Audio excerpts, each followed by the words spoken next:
No, I think one thing we have to agree, the corruption has been a challenge for the longest time. And people who have served like Mheshimiwa Kirwa in government, and also my good professor, it has become a challenge since independence.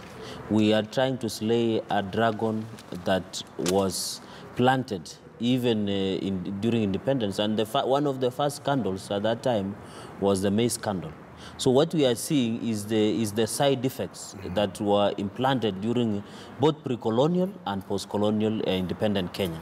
So what I want to say is that there are laws. For example, let me use an example the professor was using, and also Waziri was saying, that if you find money, there is a law where even when you want to withdraw or transfer even $1 million shillings, you must tell us where that money came from. So the big question is, who are these banks?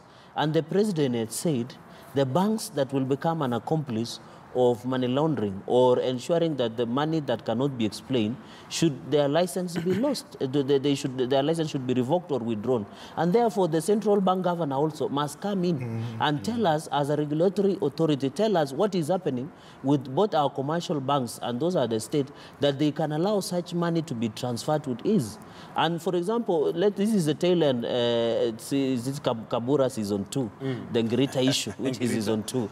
Is the big question should be, and intelligence has this report, she's just the tail end, but somebody who had that intent, who had that intention, by the time they transacted that up to ensuring that air is supplied, which is not, no services were supplied to NYS, and by the fact that we were told even one recruit can consume 1 cow per day, which is very interesting because even when we were in high school, we were just given 2 pieces or 3 pieces. And I know that is because some of us have people who have gone through NYS, and it is only 2 pieces of meat.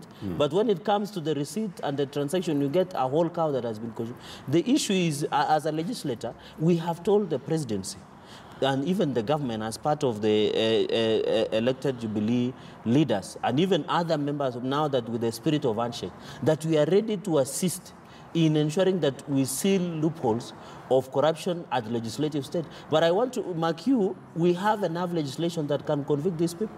It is that we lack the goodwill. If we had the goodwill, most of these suspects will not be working scot-free. And therefore, finally, is that what I would want to see as a legislator is we need also judiciary to assist us in ensuring that they do conviction. Because you get somebody has stolen 9 billion. When they go, they are given bail or bond of around 5 million. Somebody will just pay and walk home in the evening.